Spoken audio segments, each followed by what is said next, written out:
Hello everyone, this is Catherine and welcome back to my channel. Today, we are in the country house of my dear friend. And can you see the big tree? The background behind me is algarrobo in Castellano. Se llama algarrobo árbol. Muy grande, muchos años. 200 o 300 años, imagínate. Bueno,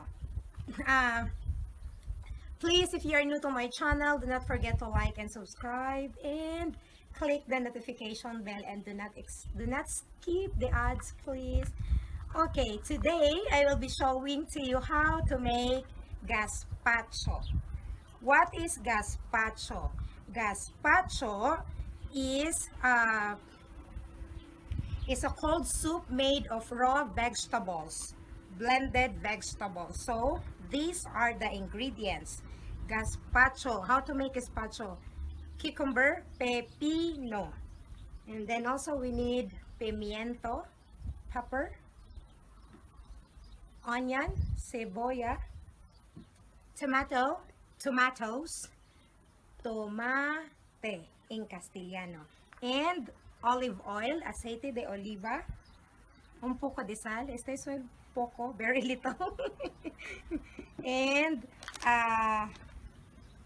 tostaditas, pan tostaditas.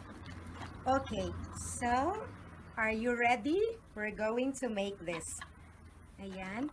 Actually, sa ating mga Pilipino, hindi po normal na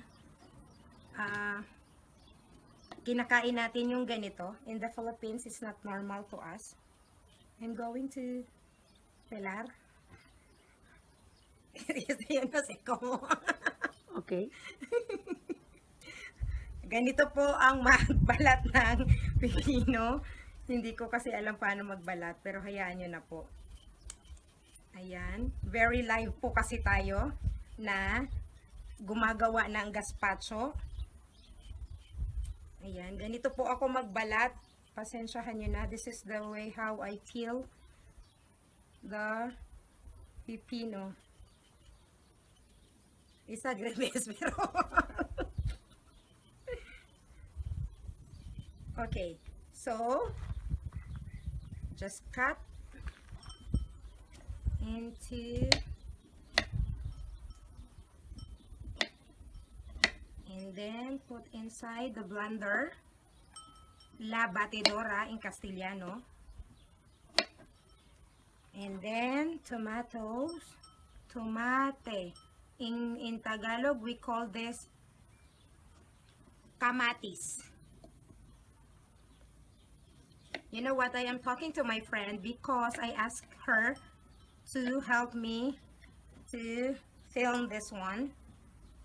Estoy hablando con mi amiga que están ayudando para hacer el video.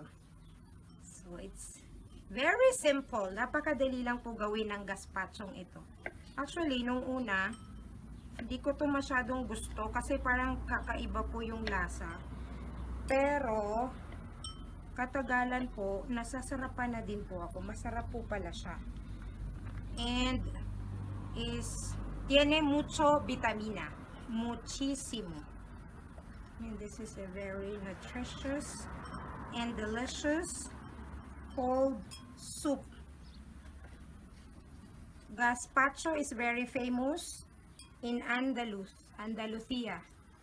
Muy famoso. Solo a mitad, no? You can actually, other people, they do not add onion or sibuya, but I love to use this white onion because it's very delicious also with onion. Sibuyas. Sibuyas in Tagalog, in Castellano, cebuya. So, and then other people also, they add garlic. But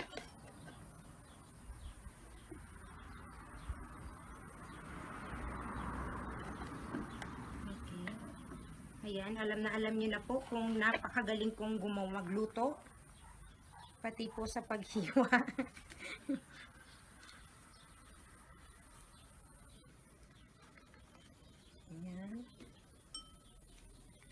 very talented in cutting the vegetables.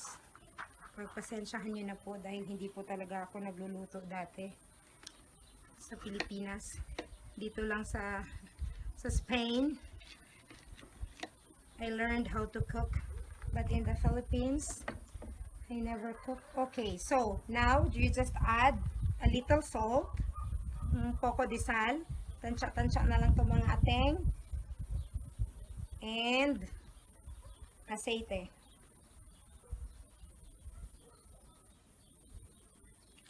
Ayan, tansya-tansya lang tayo. And then, try to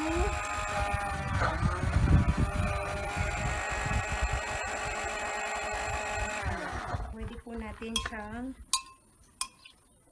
halu-haluin para gagalaw po ng mabuti. Ayan, ganito lang po kadali. It's so easy how to make gazpacho soup. It's very delicious and nutritious.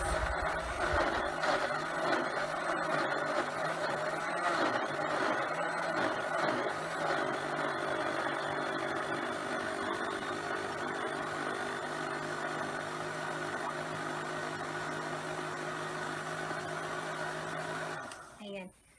Other people, they add bread.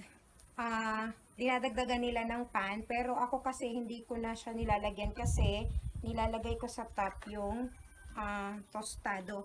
Tapos, yung iba, they strain this also. But in my case, hindi ko siya sinasala kasi the vitamins are on the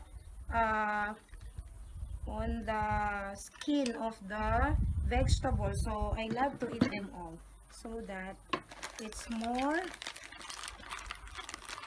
vitamins and fresh. So, ganito lang po. Wait, hindi ko po siya kayang buksan. Ayan. So, bago po siguro matapos ang taon, ayan, nabuksan ko na po.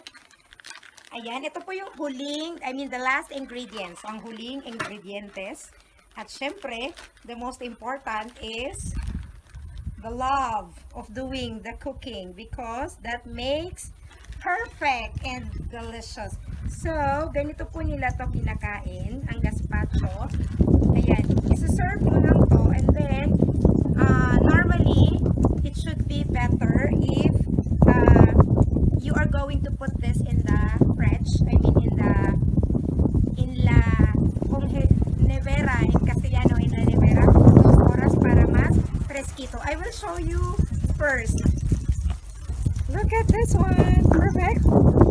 Okay, now I'm going to taste my gazpacho.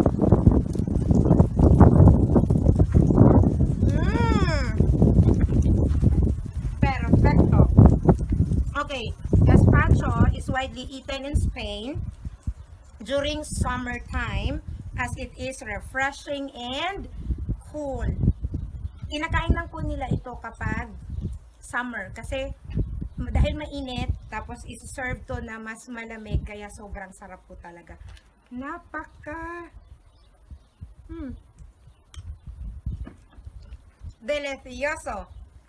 Y después voy a bañarse ahí la piscina. Hasta luego.